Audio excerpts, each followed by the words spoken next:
രജനി, ജീവിതം അവസാനിപ്പിക്കാനാ തോന്നുന്നേ മോളെ. ഒന്ന് കഴിയുമ്പോ മറ്റൊന്ന് വരും. ഞാൻ കാരണം ഗിരി അമ്മയൊക്കെ നാണം കെട്ടും.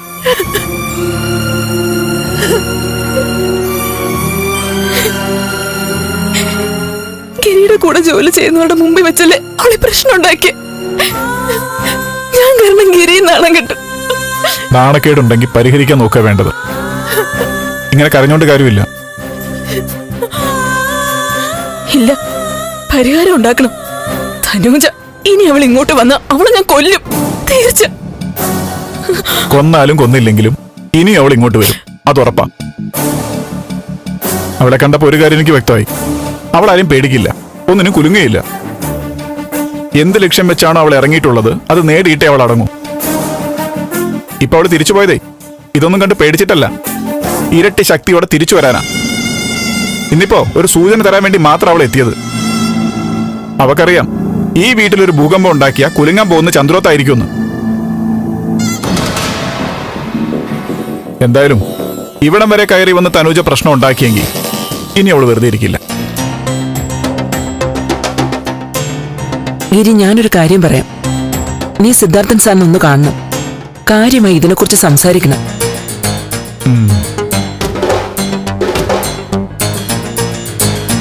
മോളെ, ഞാൻ അന്ന് പറഞ്ഞല്ലോ, മോളെ കുറ്റം പറയുന്നതല്ല. പക്ഷെ ഇതുപോലുള്ള പ്രശ്നങ്ങൾ അങ്ങ് നീട്ടിക്കൊണ്ടുപോകാൻ പാടില്ല.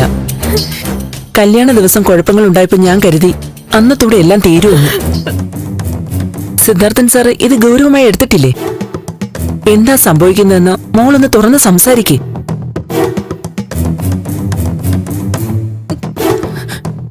അമ്മ പറഞ്ഞത് നേരെ. ഗിരി, ഞാൻ ഒന്ന് വീട്ടിൽ പൊക്കോട്ടെ. അച്ഛനെ കണ്ട് സംസാരിച്ച് തീരുമാനം ഉണ്ടാക്കണം. വരട്ടെ. അദ്ദേഹം എന്തെങ്കിലും മനസ്സിൽ കണ്ടിട്ടുണ്ടാവും. സിദ്ധാർത്ഥൻ സാറിനെ പോലെ ഒരാള് ഇങ്ങനെ ഒരു വിഷയം വരുമ്പോ വീട്ടുകാർ വിഷമിക്കട്ടെ എന്ന് കരുതി കയ്യും കെട്ടി മാറി നിൽക്കുന്ന ആളല്ല. നമുക്ക് നോക്കാം. അല്ലടാ, ഇനി ഇതിനെ ഇങ്ങനെ നിസ്സാരമായി കാണാൻ പറ്റില്ല. രജനി പോയില്ലെങ്കിൽ സാരമില്ല. ഇന്ന് തന്നെ നീ സാറിനെ പോയി കാണണം. സീരിയസ് ആയിട്ട് തന്നെ സംസാരിക്കണം. ദേ, ഈ കുഞ്ഞിനൊരു സമാധാനം വേണോന്ന് പറ. നമ്മളെ കുറിച്ചൊന്ന് ചിന്തിക്കാൻ പറ. എന്നാ നമുക്കിപ്പൊ തന്നെ അങ്ങോട്ട് പോയാലോ ഗിരി? ഏയ് വേണ്ട രജനി, അങ്ങോട്ടും ഇങ്ങോട്ടും ഓടി നടന്ന അതുകൊണ്ട് ഈ പ്രശ്നത്തിനൊരു പരിഹാരമാവോ? അല്ല, അവിടെ പോയി അമ്മയെ നന്ദിനെയൊക്കെ കാണുമ്പോ കുറച്ചുകൂടി ഒരു ആശ്വാസം കിട്ടും.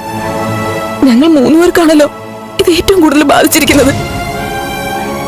ഞങ്ങൾ ഒന്നിച്ച് വിഷമം പറയോ, എന്ത് വേണോന്ന് ആലോചിക്കുകയൊക്കെ ചെയ്യാം, ഒരു സമാധാനത്തിന്. രജനി പറഞ്ഞത് നേരാ. നീ രജനി അവിടെ കൊണ്ടാക്ക്. അതുപോലെ സാറിനെ കണ്ട കാര്യങ്ങൾ പറ. നിനക്ക് കാര്യങ്ങൾ ഇഷ്ടപ്പെടുന്നില്ല എന്ന് തന്നെ സൂചിപ്പിക്കണം. ശരി, താൻ പോയി റെഡിയാവാ. അമ്മേ,